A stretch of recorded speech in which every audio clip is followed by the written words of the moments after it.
depende mucho del interés, la entrega y la dedicación que hagan los diputados para poder entender rápidamente cuál es la técnica parlamentaria, cuáles son los procedimientos, el equipo de apoyo con el que uno se reúna y logre estructurar. Pero creo que en estos 2 años esa tendencia ha sido innovadora, don Ignacio. Creo que todos hemos tenido que entrar a una presión inédita dentro de la Asamblea Legislativa y creo que el pueblo está recibiendo los resultados. O sea que según lo que decía aquel estimable profesor, ya no es la mitad, sino que es un poco más los que entienden por dónde va la cosa. Yo creo que sí, yo creo que hemos entrado a un paso totalmente más dinámico que ha obligado a entrarle con mayor responsabilidad, entrega y dedicación a un tema en donde el soberano nos delegó su representación y eso hay que asumirlo con la más alta responsabilidad. El pasado viernes se da la elección de don Eduardo Krumshan para la tercera legislatura, presidente del directorio legislativo. Se logra gracias al acuerdo en bloque de Liberación Nacional, 17 votos, los 10 votos del Partido Acción Ciudadana y los de Restauración. Así se logra. ¿Cómo entender ese acuerdo? ¿Se está cediendo en la labor de oposición? Mire, no. Yo creo que la labor de oposición de esta Asamblea Legislativa, para no solo hablar de Liberación Nacional, ha sido una oposición absolutamente responsable. Es una oposición integrada por 47 de los 57 diputados, porque debemos recordar que el partido de gobierno únicamente tiene 10 diputados. Muy difícil trabajar en una Asamblea Legislativa con 10 diputados. Aunque tiene su mérito esta fracción del PAC, ¿usted sabe por qué es la primera vez que no se divide? Bueno, eso además de que ya entendieron que una cosa es estar en oposición y otra cosa es el gobierno. Claro. Y esa vocación de gobierno le ha permitido a un partido como Liberación Nacional. El gobierno se dividió en anterior. Pero esa vocación de gobierno, Ignacio, le ha permitido a Liberación Nacional ver más allá de una bandería política y vestirnos de una responsabilidad país como corresponde y generar aquellos proyectos de ley que el pueblo costarricense requería en estos 2 primeros años, que no fueron nada fácil. Así es. Sí, supe que hubo cierta discusión, porque creo que fue el jueves, ¿verdad, don Luis Fernando? El jueves pasado, cuando ya la fracción de Liberación decidió apoyar a don Eduardo.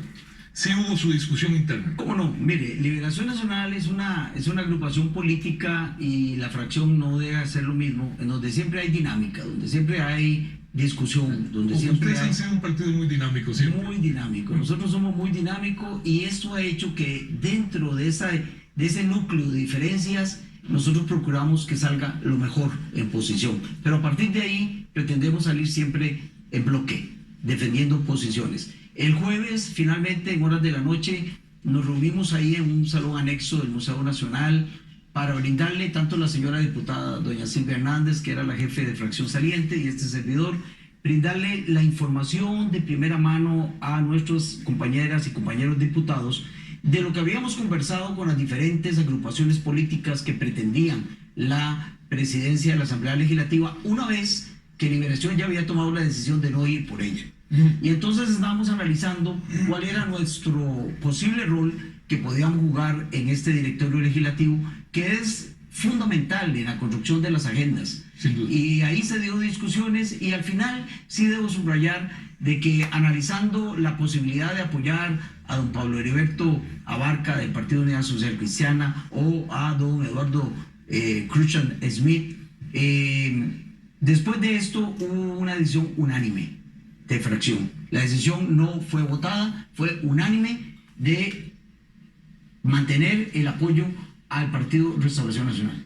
El acuerdo, si usted pudiera mencionar cuáles son los 2-3 principios más importantes de este acuerdo, ¿cuáles serían? Mire, ¿en torno a qué agenda, en torno a qué proyecto, don Luis? Por supuesto, Ignacio. Mire, primero estamos claros de que debemos mantener una columna vertebral para construir aquellos proyectos que sean absolutamente viables ante una situación inédita de emergencia que está viviendo el país de cara al COVID-19, que por cierto hay que reconocer el extraordinario esfuerzo de salud, la Caja Costarricense del Seguro Social, pero sobre todo del valor de la protección de la seguridad universal que tenemos los costarricenses, de la educación que tiene el pueblo costarricense, de la dotación de agua potable que tenemos en todos los rincones del país, de la conectividad misma, porque hoy los costarricenses reciben de primera mano la comunicación, la instrucción y podemos... Hay mucho que hacer todavía en conectividad realmente. Claro que sí, pero creo que a diferencia de otros países, nosotros tenemos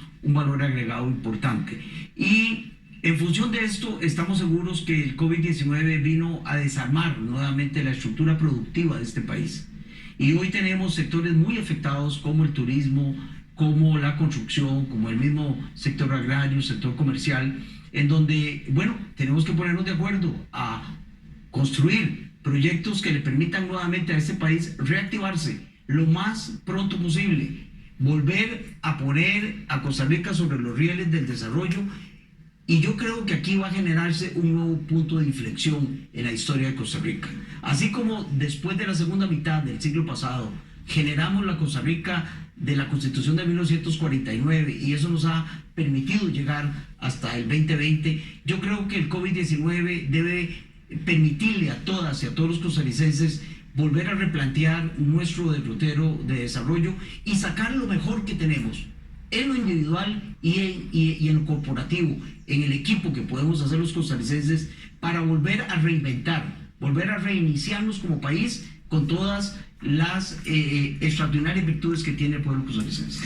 El señor presidente en su discurso el lunes pasado anunció que va a haber un anuncio de las medidas económicas. Ya tenemos claro, o más o menos claro, que creo que va a ser este viernes. Sí, señor. ¿Qué espera usted de esas propuestas del gobierno? Bueno, yo creo con toda transparencia y respeto al señor presidente de la República que el pueblo costarricense tiene una alta expectativa de lo que él va a anunciar. Me parece que él tiene que ser el líder de este país, el jefe de Estado que todos los costarricenses están esperando, para que diseñe desde ya y que anuncie con fuerza el derrotero de cómo vamos a salir de esta situación. Con valentía, con visión, con luz larga, como llamo yo, viendo hacia adelante, ya no solo lo que hicimos, sino lo que debemos hacer para poderle regresar al costarricense la esperanza, la paz y la tranquilidad que solo lo genera el empleo. El empleo, como él decía, trabajo y trabajo, bueno, empleo y empleo, es lo que requieren los costarricenses. Leí su discurso, sobre el discurso del señor presidente, muy crítico. Usted mencionaba que pues hubiera esperado que allí él dijera cuál era el camino.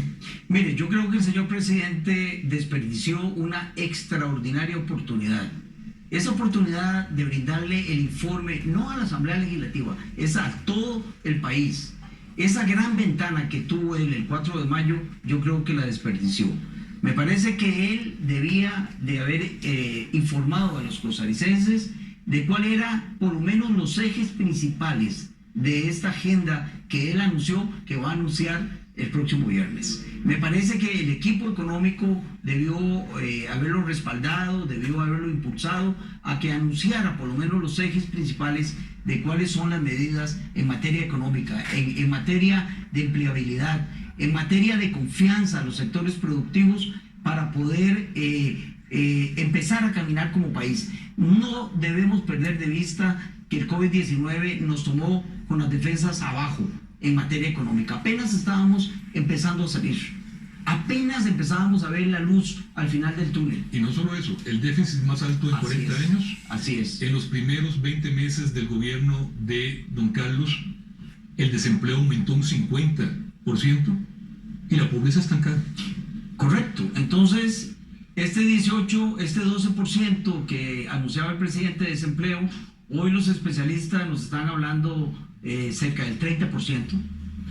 Ayer leía una noticia que algunos hablan inclusive de un 38% de desempleo, y eso a mí me preocupa como costarricense, porque el país siempre se ha fundamentado en un desarrollo económico en donde nos permite a todas y a todos los costarricenses generar nuestra propia expectativa de vida, nuestra propia expectativa de los retos que tenemos como familias. Me preocupa la inestabilidad social que puede generar esto. Y creo que un país que se ha fundamentado en la paz, en el diálogo y en la concordia, lo último que podríamos perder es ese orden social. Pero ese orden social solo lo podemos garantizar si le generamos a todos los costarricenses igualdad de oportunidades. El costarricense no está acostumbrado a que nos regalen las cosas. Si tenemos que auxiliar, este país ha demostrado infinidad de veces el espíritu de solidaridad que tenemos entre toda la nación. Pero lo que queremos los costarricenses son oportunidades de trabajo. La juventud, la gente de 50, 55, 60 años de edad que se quedaron desempleados y ya no ven cómo volver a orientar su actividad económica. Me parece que el presidente tiene que ser claro en cómo poner a producir este país, en cómo va a generar esta producción el empleo y en cómo va a transmitirse a nivel macroeconómico las medidas que hay que tomar con urgencia para que este país pueda tener la esperanza que andamos buscando. ¿Percibe usted o soy yo el que ve contradicciones en el equipo económico del gobierno? Bueno, mire, yo lo dije hace 2 años y no he dejado de repetirlo. A mí me parece que el gobierno de la República se estructuró con gente de muy buenos currículos, de muy buenas intenciones, pero al final era aquello como lo que llamábamos antes en el barrio cuando uno iba a jugar una mejenga, era como un refutado, ¿verdad? Y al final creo que no me equivoqué. 2 años después de gobierno, pues se han ido más de 14 jerarcas. Bueno, fueron al Ministerio de la Presidencia en menos de 2 años, 3. A eso iba. Y el ministro de la Presidencia es la articulación primaria entre el Poder Ejecutivo y la Asamblea Legislativa. Y solo eso nos generaba ya un problema, una desconfianza, una falta de comunicación. Me parece que, bueno, hay contradicciones dentro del gabinete, son notables. Yo ahí es donde le hago el llamado al presidente con el discurso, que sí fue duro, pero fue una crítica constructiva para que el presidente de la República señale que él es el que manda en el Poder Ejecutivo y el que debe de definir las directrices. Por cierto que recuerdo, ahora que hablábamos de ministros de la Presidencia, cuando se nombró a don Marcelo Prieto, que usted dijo que le causaba mucha extrañeza. Sí, cómo no. Es un compañero suyo de partido. Así es, y le tengo un gran aprecio y creo que es un hombre extraordinariamente inteligente y que él puede articular bastante entre el Poder Ejecutivo y la Asamblea Legislativa y los diversos sectores. Me llamó mucho la atención el nombramiento porque veo posiciones bastante alejadas entre la posición de un ministro de Hacienda y un ministro de la Presidencia. Bueno, ahí es donde el presidente de la República tiene que jugar su articulación principal. Cómo todos los elementos del gabinete funcionan en dirección a lo que el líder del equipo marca. Debe escuchar a todos, pero la decisión debe ser de él. No es de recibo para el país y no es de recibo para la Asamblea Legislativa, como ya ha pasado en semanas y meses anteriores, donde un ministro de Estado dice una cosa y el presidente sale desmintiendo lo que dice. Bueno, la última vez fue en menos de 15 minutos. Así es. Entonces pareciera que a lo interno del Poder Ejecutivo falta comunicación, falta definición de la ruta que debe trazar un gobernante, y lo más importante que debe tener un gobernante es hacia dónde quiere ir. ¿Usted cree que el presidente lo tiene claro? Bueno, yo espero que lo tenga claro porque Costa Rica... Yo también, pero ¿usted cree que lo tiene claro? Bueno, yo tengo hoy las dudas de que lo tenga claro, porque si él lo hubiera tenido claro, creo que la mejor oportunidad de anunciarlo era el 4 de mayo. Así es, el pasado lunes. Volviendo a la pregunta, digamos, el tema, hay leyes que están por llegar, obviamente, a la Asamblea, como el de empleo público. Sí, señor. Que se ha estado también anunciando que hay anuncios y, bueno, si usted tuviera que enumerar, don Luis Fernando, los 3 proyectos más importantes que debieran tratarse en esta legislatura, por supuesto que va a haber muchos sí, que serán, pues, al calor de la circunstancia, de la crisis desgarradora que va a provocar el COVID en lo económico y social. Pero ¿cuáles serían esos 3 proyectos? Mire, yo quiero decirle que en el área de reactivación económica el gobierno tiene, don Ignacio, prácticamente unos entre 2.300 y 3.200 millones de dólares que tiene que enviar al Poder Legislativo para su aprobación con diferentes objetivos. Me parece que el Poder Ejecutivo debe priorizar estos proyectos y ponerlo en el orden del día con nosotros en la Asamblea Legislativa para saber cuál es el primero, cuál es el segundo, a dónde deben de ir esos recursos, porque también no podemos perder de vista la parte macroeconómica. Debemos pensar en la deuda externa, debemos pensar en la atención de la emergencia, debemos pensar también en no debilitar a la Caja Costarricense del Seguro Social, que debe enfrentar con valentía todo este proceso. Y me parece que ahí tiene el Poder Ejecutivo una gran oportunidad, además de proyectos que ya tenemos en la corriente legislativa, como el traslado de más de 78.000 millones de LINS a esta emergencia, como el traslado también de los superávit de algunas instituciones del Estado.